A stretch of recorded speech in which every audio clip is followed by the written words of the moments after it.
오늘 골로새 교회에 대한 말씀을 폈습니다. 골로새 교회는 바울이 설립한 교회가 아닙니다.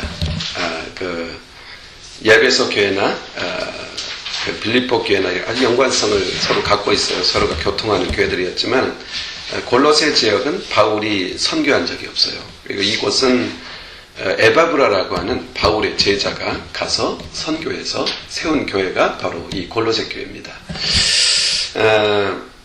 이 에바브라라고 하는 사람이 전도해서 세운 이 교회를 교회가 세워지고 이게 가정집에서 세워졌겠죠. 이렇게 조그맣게 세워지고 그 교회가 성장해 가요.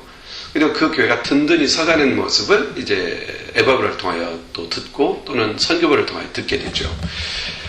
그래서 이 골로새 교회를 딱 생각하면 first 생각나는 게 뭐냐면은 기도해 줘야겠다 이런 마음이 들었던 거죠. 사도 바울이 얼마나 애착심이 가는 교회로 이렇게 성장하는지 몰라요. 그래서 그 교회를 생각할 때마다 나는 주 예수 그리스도의 이름으로 내 예수 그리스도의 아버지 되신 하나님께 감사하지 않을 수 없다 이렇게 하면서 감사의 기도를 드립니다. 그런데 이 감사의 기도의 제목이 이제 4절 이하에 나오는데요. 여기 보면 이렇게 나옵니다.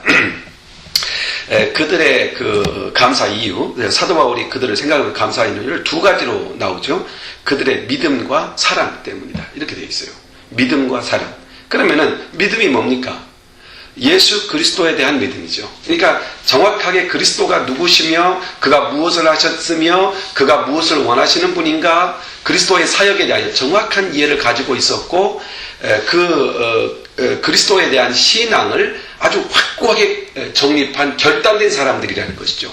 그러니까 그리스도에 대한 믿음에 대하여 결단된 사람, 자신을 전적으로 위탁한 사람, 이 사람들을 이 에바브라라는 사람을 통해서 하나님은 그 사역들을 이루어 가신 거죠. 이게 너무나도 감사했던 거예요. 그 믿음을 들을 때 되게 목회를 하면서도 느끼는 겁니다만은 어떤 크리스찬이 교회를 열심히 나와요. 정말 그것도 기쁜 일이죠. 교회 열심히 나오는 것도. 그런데 정말 기쁜 일은 뭐냐면 그 사람이 바른 믿음 위에서 그 신앙이 차곡차곡 자라나는 거. 아주 건강하게 믿음이 자라는 걸 보면 정말 그보다 큰 보람이 없죠. 그건 말할 수 없는 보람이죠. 이 골로새 교회가 그렇게 성장했던 거예요. 그냥 종교적으로 신앙생활한 것이 아니고 분위기나 또는 어떤 자기의 욕망이나 신앙적 어떤 세상적인 어떤 종교적 신앙의 욕구를 채우기 위해서 나오는 그런 신앙이 아니라 정말 예수 그리스도를 믿는 신실한 믿음, 예수 그리스도를 나의 주, 나의 하나님으로 영접하였기에 그분을 예배하려고 하는 진정한 믿음, 이 믿음을 보고 너무너무 기뻤던 거죠. 이 사도 바울이. 그리고 또 하나는 그들이 갖고 있는 성도들 간의 사랑입니다. 사랑이라고 하는 것, 성도들 간에 서로 사랑한다는 게 뭐예요? 그것은 그가 믿음을 가지고 단순히 하나님과의 관계에서 신앙적인 사고나 가치만 가진 것이 아니라 그리스도 안에서의 새로운 삶의 양식, 삶의 방식을 받아들였다는 거예요. 이전에 그리스도 밖에 있었을 때의 삶의 방식이 아니라 그리스도 안에서 살아가기로 결정한 이후에 그리스도 안에서의 삶의 방식을 받아들인 사람들의 모습, 이게 바로 사랑으로 표현되고 있는 거죠. 내가 너희를 사랑한 것 같이 너희도 서로 사랑하라. 또 너희 몸과 같이 이웃을 사랑하라. 이렇게 주님이 말씀하잖아요. 이게 그리스도인의 삶의 방식이에요. 그런데 이 골로새 교회에 이런 모습이 정확히 드러나고 있었던 거죠. 그러니까 사도 바울이 그들을 생각할 때마다 그들을 위해서 기도하지 않을 수 없고 그들을 위해서 감사하지 않을 수가 없었던 겁니다. 특별히 그들의 믿음과 사랑으로 그들이 하나 되어서 믿음과 사랑의 사람으로 될 수 있었던 데는 분명한 이유가 있었다고 본문이 제시하는데 5절에 보면 이렇게 말합니다. 하늘에 둔 소망 때문이다. 그러니까 이들이 예수 그리스도를 믿고 영접한 이후에 그들의 가치관과 그들의 세계관과 그들의 의식이 하나님 나라가 내게 주어졌고 그 나라에 대한 소망이 아주 강렬했어요. 그렇기 때문에 이 땅의 삶을 진지하게 살 수가 있었던 것이죠. 되게 우리가 생각할 때 하나님 나라의 소망이 간절하면 이 세상의 삶은 그냥 대충대충 살 수 있지 않을까 이런 생각을 하잖아요. 전혀 그렇지 않죠. 그건 잘못된 신앙이죠. 하나님 나라의 소망이 분명하고 하나님 앞에 설 그날이 확실하다고 믿는 사람은 오늘을 함부로 살지 않죠. 이 시간 이 땅에 살게 하시는 하나님의 계획과 뜻과 섭리에 대하여 관심을 갖게 되죠. 하나님의 뜻, 하나님의 계획, 하나님의 목적, 이런 것에 대한 관심을 갖게 되는 것이죠. 하나님 나라의 소망이 확실했기 때문에 그들은 믿음을 붙잡고 살아갈 수 있었고, 믿음으로 살아갈 수 있었고, 사랑을 가지고 인간관계를 가질 수가 있었다는 얘기입니다. 그러면은 이 소망, 이 확실한 소망을 어떻게 갖게 된 것일까요? 오늘 본문에 보면 처음 그 복음을 들었을 때라고 말합니다. 복음을 들었을 때. 복음을 들음으로 그 복음을 들었을 때 갖게 된 그 믿음의 결단과 신앙의 기초에서 그것을 놓치지 않고 그것을 지성적으로 붙잡아 매고 그것을 마음으로 받아들이고, 그래서 예수 그리스도 안에서 거듭난 하나님의 자녀로서에 대한 철저한 신분의 각인, 신분에 대한 정체성에 대한 확실한 결단, 여기에 근거해서 살았다는 얘기예요. 그러니까 그 소망이 그들에게 강력하게 임할 수밖에 없었던 것이죠. 그 소망을 붙잡았던 것이죠. 이것은 우리와 다르지 않죠. 저와 여러분도 똑같지 않습니까? 저와 여러분도 이 소망을 가지고 있습니다. 이 믿음을 가지고 있죠. 한번 보세요. 우리에게 지금 현재 우리의 삶 속에서 하나님의 나라에 대한 소망이 딱 없다고 생각하고 여러분의 인생을 생각해 보세요. 허무하잖아요. 왜 노력하고 왜 애를 써야 돼요? 이 세상은 아마 정말 의미가 없어지는 거죠. 이 삶의 의미가. 그러니까 우리 안에도 이 소망이 확실하잖아요. 이 확실한 소망을 언제 가졌어요? 복음과 함께 가진 것이죠. 예수 그리스도가 나를 위해서 무엇을 하셨고, 그가 나를 위해서 오신 그 예수님은 누구시며, 그를 보내신 하나님은 우리를 어떻게 하시고, 우리를 얼마나 사랑하시고, 우리를 향해서 하나님의 나라에 대한 놀라운 약속과 우리에 대한 죄사함과 그리고 천국의 언약을 우리에게 주신 이 놀라운 사실을 들었을 때 우리는 이 소망을 확실히 갖게 되었죠. 그래서 이걸 가리켜서 복음의 소망, 이렇게 말하는 거예요. 복음이 준 소망, 예수 그리스도의 복음이 준 소망, 그 복음이 소망이고, 그 복음이 우리의 믿음이며, 그 복음이 우리의 능력이고, 그 복음 때문에 이웃을 사랑하고 다른 사람을 용서할 수 있는 사랑의 삶을 살 수 있게 되는 것이죠. 이 골로새 교회에 이 복음의 역사가 이렇게 활발하게 나타난 증상이 6절에 기록되고 있는데, 이 복음을 받았을 때 이 복음으로 인하여서 그들이 얼마나 그 열정을 가지고 있는지 이렇게 말해요. 이 복음이 이미 너희에게 이르매 너희가 듣고 참으로 하나님의 은혜를 깨달은 그 날부터 너희 중에서와 같이 또한 온 천하에서도 열매를 맺어 자라게 한다. 그러니까 이 복음을 받았을 때 그들은 먼저 하나님의 은혜의 진리를 깨달았어요. 오직 예수 그리스도의 은혜와 그 행하신 그 이루신 그 구원의 복음으로 인하여 내가 구원을 선물로 그냥 받게 되었다는 거. 내 노력과 수고가 없는데 하나님이 일방적으로 그냥 나를 구원해 주시고 하나님 백성 삼아 주셨다는 거. 구원과 영생의 선물을 받은 거. 그래서 천국 소망, 하나님의 나라를 우리에게 선물로 주셔서 내가 그 나라에 무조건 들어갈 수 있게 하셨다는 이 놀라운 소망, 이 소망에 대하여 그들은 확실히 알았어요. 근데 이런 놀라운 사실, 하나님의 은혜와 진리, 구원과 영생, 천국에 대한 소망을 가졌을 때 그 놀라운 은혜를 머리로 알고 깨달은 데서 머문 것이 아니라, 대개는 그냥 머무는 경우가 많잖아요. 머무는 것이 아니라 그 다음에 이 놀라운 은혜를 사실적으로 누리는 법을 알았어요. 그 놀라운 은혜들을 생활 속에서, 삶 속에서 사실적으로 누리는 법을 알았어요. 그것이 바로 믿음으로 사는 것, 사랑으로 사는 것, 이렇게 표현되었던 겁니다. 여러분, 이 믿음으로 산다는 것은요, 다른 말로 이런 표현이 되는 거예요. 하나님의 능력을 믿고 사는 거예요. 하나님의 은혜를 믿고 사는 거예요. 하나님이 약속하신 게 뭐가 있어요? 기도 응답의 약속이 있죠. 우리를 도와주신다고 했죠. 우리가 동행한다고 했죠. 또 우리에게 말씀의 언약을 얼마나 많이 주고 있어요. 성령의 능력을 주어서 성령으로 인하여서 그 능력이 우리를 통하여 성령의 능력이 나타나도록 한다는 언약을 주셨잖아요. 이런 약속을 믿고 살아가는 것, 이게 믿음으로 사는 거예요. 내가 믿음으로 산다, 난 믿음 생활한다, 바로 그런 의미가 되는 것이죠. 그리고 사랑으로 산다. 믿음과 사랑을 봤다 그랬잖아요. 이 사랑을 봤다는 게 뭡니까? 사랑으로 산다는 게 뭡니까? 이런 거예요. 단순히 하나님의 능력과 권능이 우리에게 임하는 것은 내면적 능력이죠. 믿음은 나를 강하게 하는 거예요. 내가 주의 은혜를 경험할 수 있게 하는 거예요. 이게 믿음이에요. 근데 사랑은 뭡니까? 이 믿음의 능력을 나타내는 것이죠. 내게 주신 믿음, 나에게 주시는 하나님의 놀라운 은혜들을 나 혼자 꽁꽁 싸매고 있는 것이 아니라 그 은혜를 나타내는 것. 이게 뭡니까? 사랑이에요. 용서해주고, 관용해주고, 기다려주고, 참아주고, 용서하고, 베풀고. 이게 뭡니까? 이게 사랑이잖아요. 사랑이라는 게 어떤 감성적 작용이 아니라 사랑은 내가 믿음으로, 주님을 믿음으로, 주님이 주시는 능력과 약속과 언약과 성령으로 인한 풍부한 그 역사들을 내가 체험하는 것. 이게 뭡니까? 이게 믿음이에요. 믿음이 뭐예요? 경험하는 거예요. 체험하는 것이죠. 믿음은 상념이 아니고 지식이 아니고 믿음은 경험되어지는 것이죠.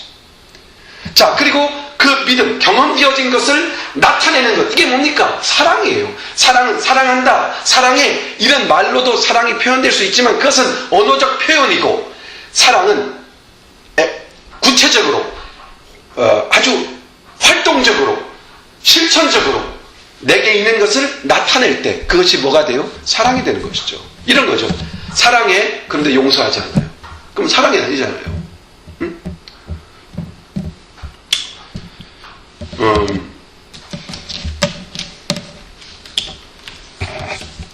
내일 이런 설교를 하면은 좀 약간 걱정되는 게 하나 있어요. 이 사랑은 용서하는 것이다. 그러니까 내가 용서하는 것이지 내가 용서받는 데서 이해돼서는 안 돼요. 이런 거죠. 주님이 사랑하라고 했는데 왜 사랑하지 않아? 당신은 이렇게 말하는 것이 아니라 내가 사랑하고 있는가 않는가를 봐야 되는 거지, 내가 사랑의 수혜자라는 것, 내가 사랑을 받아야 되는 입장으로서 다른 사람을 봐서는 이게 아주 올바른 이해 방식이 아니라는 거예요. 내가 사랑을 해보면 사랑을 받는 것에 대한 그 고귀한 가치를 알게 돼요. 그래서 아주 무한한 그 충만함을 경험하게 되는 것이죠. 이 골로새 교인들은 내가 사랑을 받는 입장에 쓴 것이 아니라 내가 사랑을 받을 필요가 없을 정도로 하나님이 나에게 충분히 주셨다고 하는 믿음이 있었어요. 그래서 이제 내가 어떻게 줄 것인가를 생각했던 것이죠. 이게 사랑이었던 거죠. 믿음과 사랑으로 그들이 견고히 섰었던 것이라는 얘기입니다. 그게 신앙이. 그러므로 우리가 이 사실을 명백히 알아둬야 돼요. 이 골로새 교인들이 가졌던 처음 복음을 들었을 때 가졌던 하나님의 은혜의 진리를 깨달은 일, 내가 구원과 영생을 갖게 되었다고 하는 놀라운 사실, 그리고 하나님의 나라를 선물로 받았다고 하는 이 놀라운 소망의 확신, 이런 사실들을 아는 데 머물지 아니하고 그들은 그것을 사실적으로 누리는 법을 알았어요. 그 사실적으로 누리는 법이 뭐였어요? 믿음이었던 것이죠. 그 사실적으로 누리는 게 뭐였어요? 사랑이었던 것이죠. 사실적으로 누리는 믿음이 뭐였어요? 하나님이 내게 허락하신 그 모든 약속들에 대하여 내가 경험해 가는 거예요.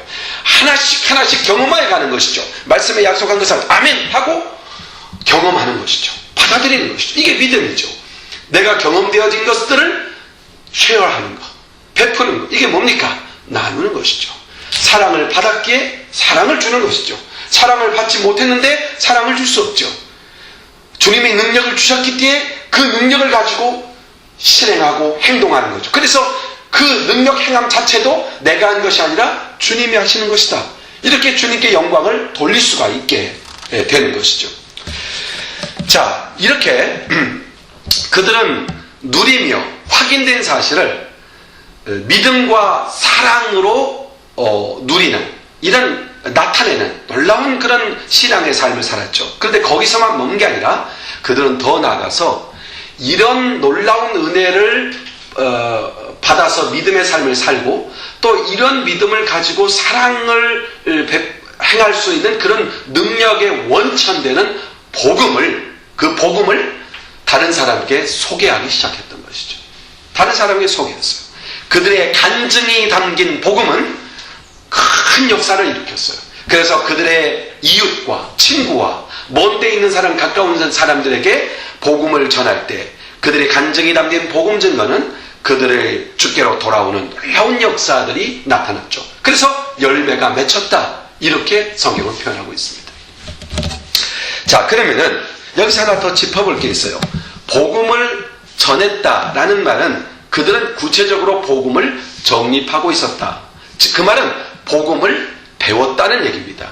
복음은 들어야 되고 그 다음에 배워야 됩니다. 골로새 교회는 에바브라 디도의 전도로 시작되었어요. 그리고 에바브라는 사도 바울에게 잘 가르침을 받았어요. 잘 배웠어요. 그리고 그는 신실한 일꾼이 되어서 골로새 지역에 가서 복음을 전도했어요. 복음을 전했더니 그들이 돌아왔어요. 교회 구성을 만드는 것으로 족하지 않았어요. 그들을 개인적으로 만나서 복음을 가르치기 시작했어요. 잘 가르쳤어요. 그래서 에바브라는 복음을 전하고 영접한 사람에게 가르쳤다. 이것이 골로새 교회가 튼튼히 서게 된 이유가 되는 것이죠. 골로새 교인들은 명실공히 그리스도에 대한 지식을 정확히 갖게 되었어요. 그리고 그것을 누리는 법을 또 배웠어요.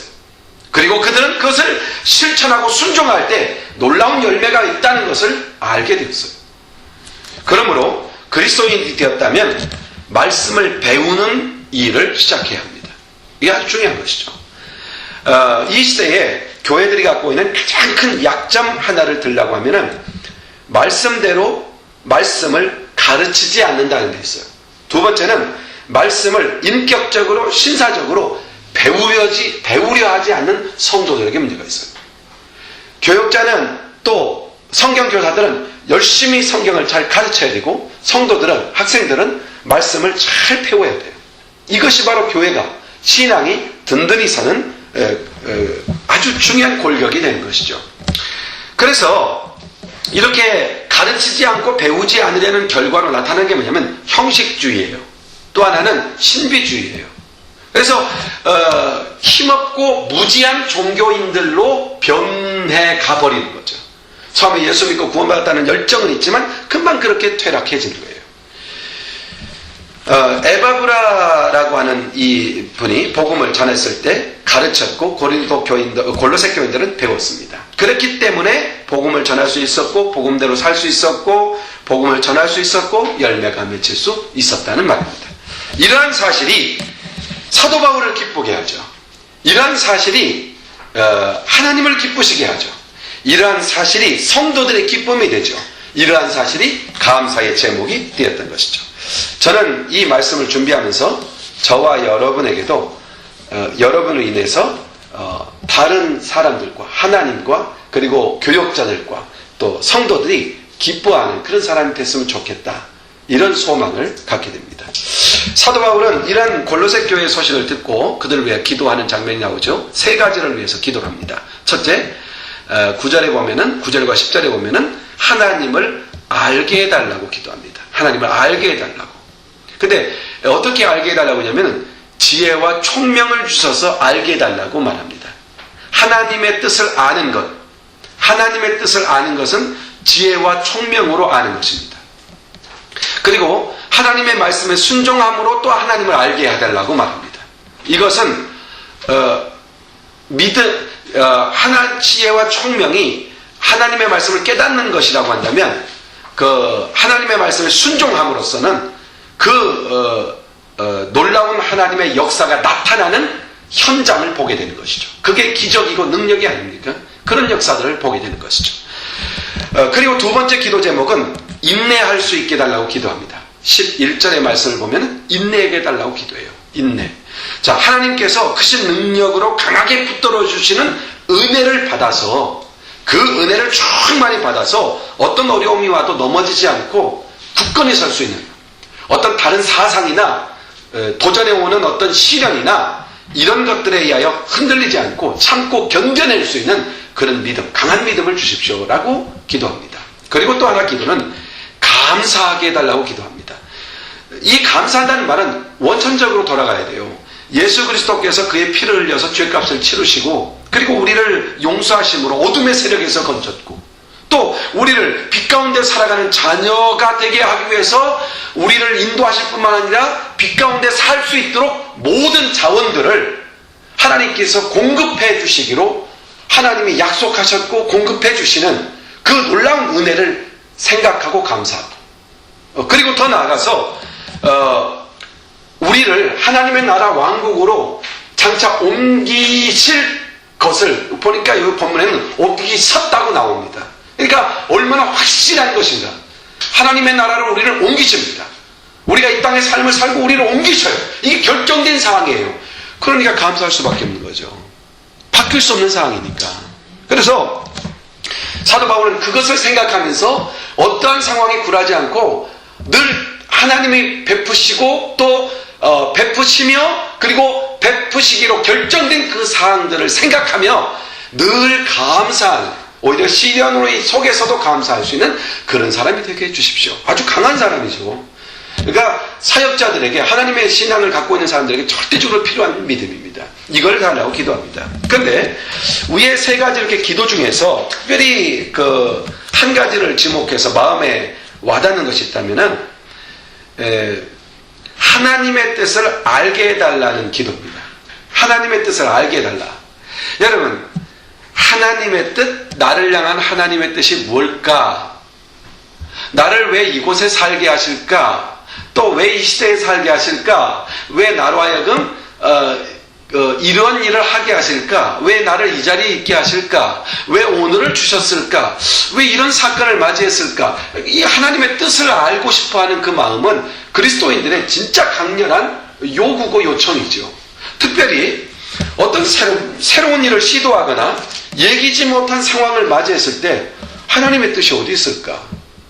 또 무언가 새로운 것을 선택하고 결정해야 될 그런 순간을 맞이했을 때 하나님의 뜻은 어디에 있을까?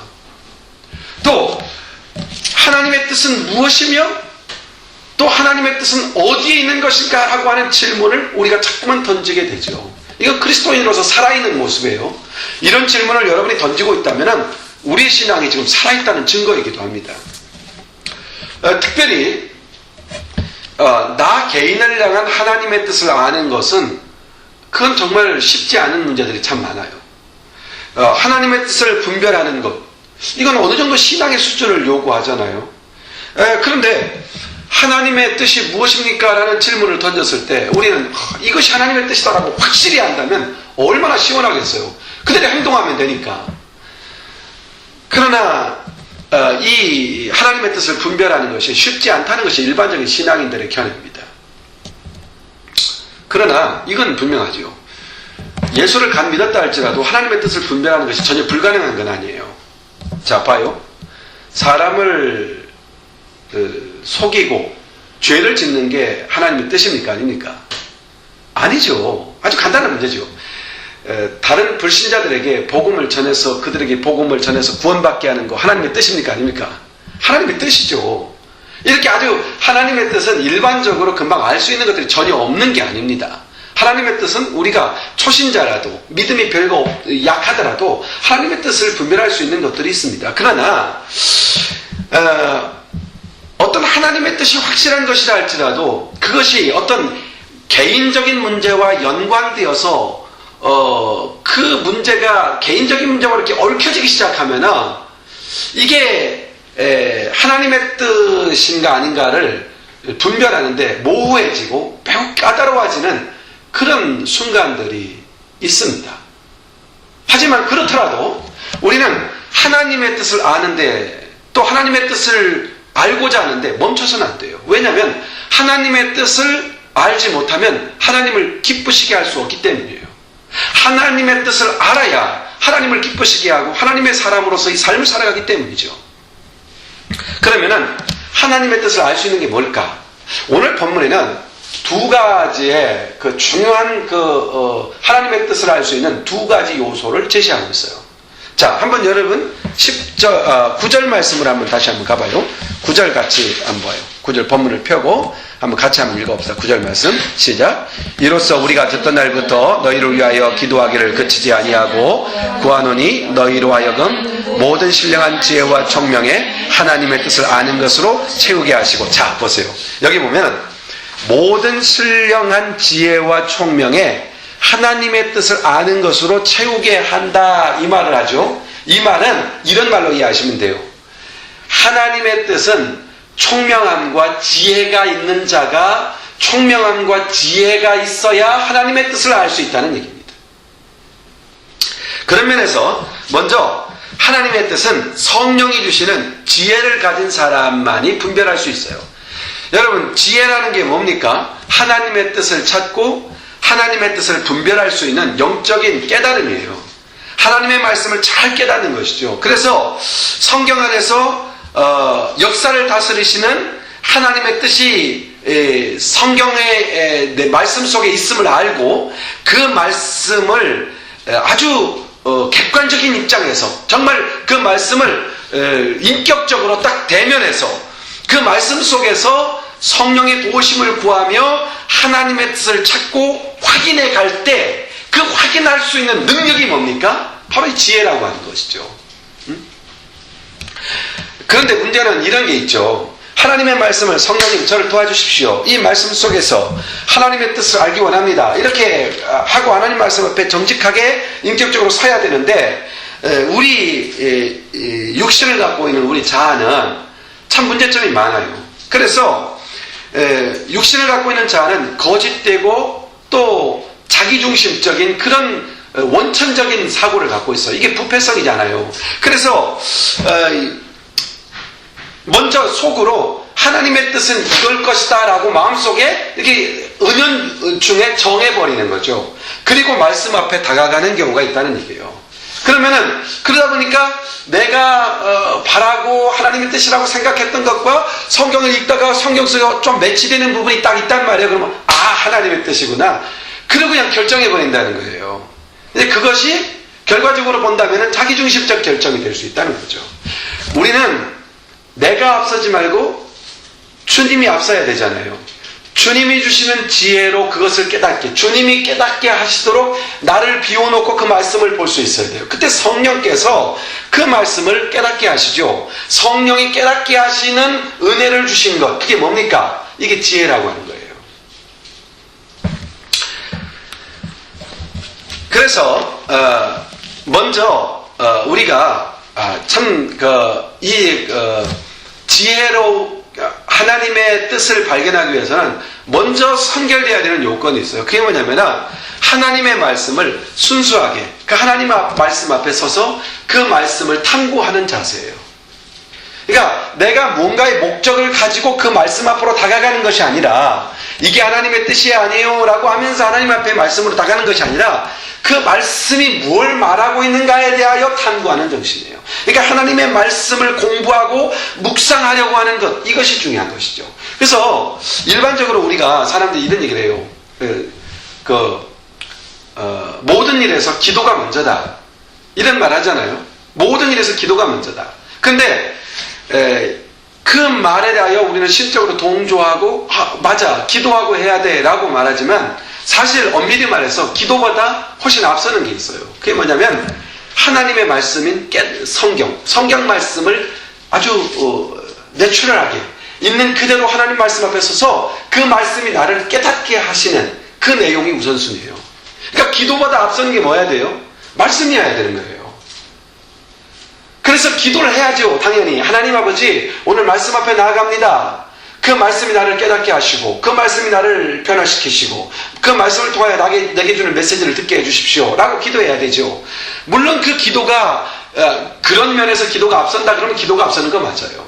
그러나 우리가 일반적으로 기도할 때 어떤 목적과 목표를 향해 기도할 때 그 기도의 근거는 항상 말씀으로서 깨달아진 그 말씀에 근거해야 된다는 거예요. 그런 면에서 하나님의 말씀인 성경이 기도보다 앞서는 것입니다. 성경은 우리를 향하신 하나님의 계획과 뜻을 우리에게 기록으로 우리에게 주신 하나님의 말씀이 성경이거든요. 우리가 무엇보다 먼저 하나님의 말씀을 읽고 그 말씀을 조용히 묵상할 때 그 말씀은 삶의 목적과 비전을 뚜렷하게 나에게 확립시켜 줍니다. 그리고 그 말씀은 주어진 상황에서 무엇을 선택하며 구체적으로 어떻게 행동해야 되는지에 대하여 깨닫게 하십니다.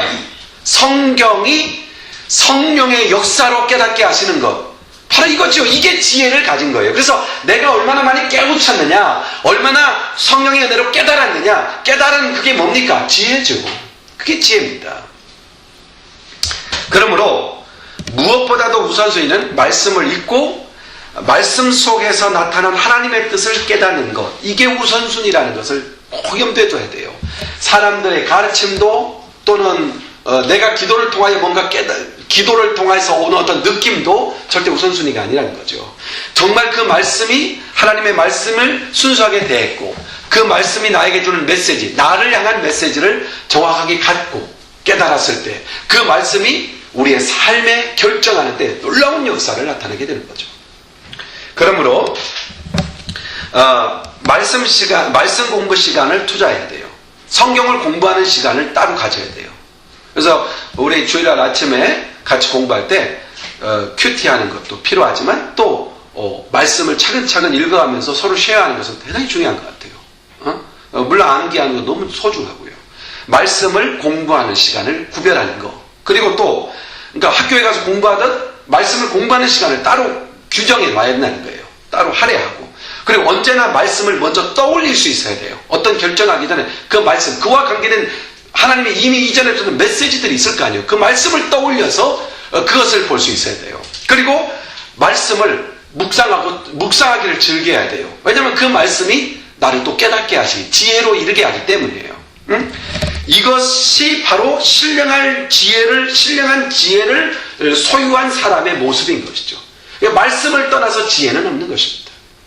하나님의 뜻을 밝히 알 수 있는 방법도 오직 이 지혜 속에 있는 것이고 그것은 바로 말씀에서 온 겁니다. 자, 첫 번째 하나님의 뜻을 알 수 있는 방법은 성령이 주신 지혜에 있다고 했고 그 지혜는 하나님의 말씀이 주고 있는 깨달음이라고 정리할 수가 있습니다.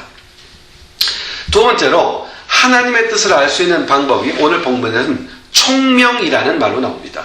지혜와 총명을 주사 그랬죠. 지혜와 총명. 총명이 하나님의 뜻을 깨달아요. 그러면 이 총명, 지혜가 뭐예요? 하나님의 말씀을 깨닫는 것. 하나님의 말씀을 깨닫는 것이 바로 지혜라고 한다면 총명이라는 것은 깨달은 말씀을 어떻게 행할 것인가를 적용하는 방식. 즉 다시 말해서 그것을 어떻게 실천해야 되며 어디서 실천해야 되며 또 그것을 구체적으로 어떻게 행동 지침을 가질 것인가라는 것을 아는 것. 이게 바로 총명이에요. 그러니까 총명이라는 것은 일반적으로 하나님 말씀을 주시잖아요. 다 깨달아요. 그 말씀을 깨달아요. 그런데 그 말씀이 내게 주시는 뇌마의 말씀, 내게 주시는 말씀으로 깨달아서 그 말씀을 적용할 수 있도록 하는 능력. 이게 뭡니까? 총명함이에요. 총명함. 그래서 하나님 내게 지혜를 주십시오. 지혜만 아니라 총명을 주십시오. 라고 우리는 하나님 앞에 간청해야 되는 겁니다. 지혜도 총명도 다 성령 주시는 선물입니다.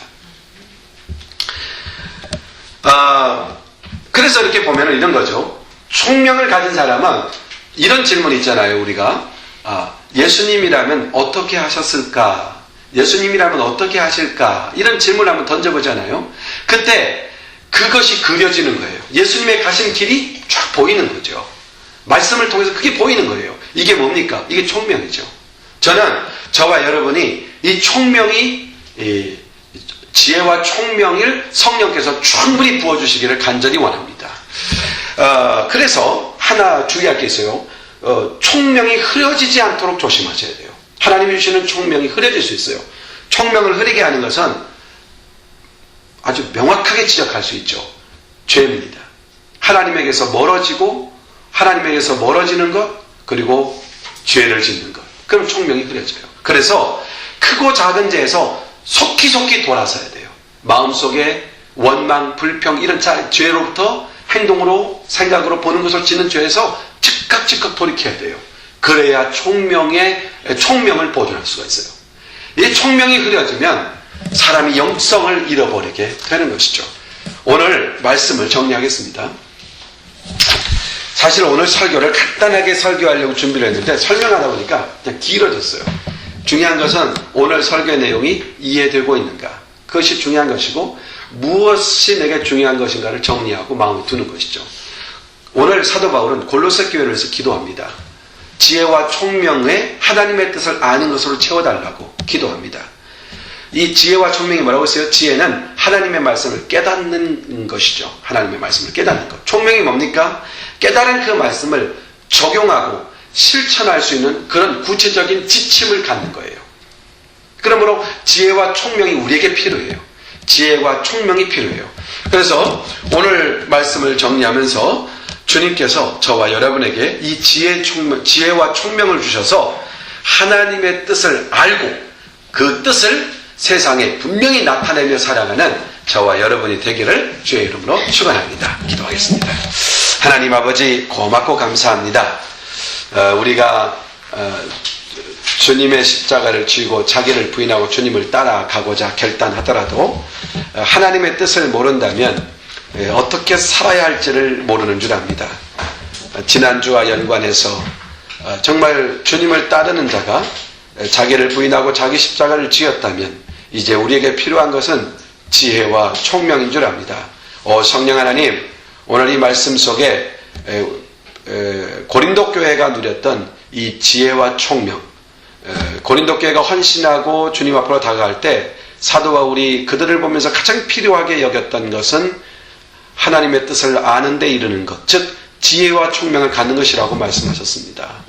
오늘 우리에게도 그 지혜와 총명이 필요합니다. 하나님의 뜻을 알고 그 뜻에 뚜렷한 뜻을 알고 그 뜻을 따라 순종하며 살 수 있는 우리가 되게 하여 주시옵소서. 예수님의 이름으로 기도드리옵나이다. 아멘. 아멘. 주여 감사합니다. 오늘 찬송가 말씀을 생각하면서 217장 찬송 드리겠습니다.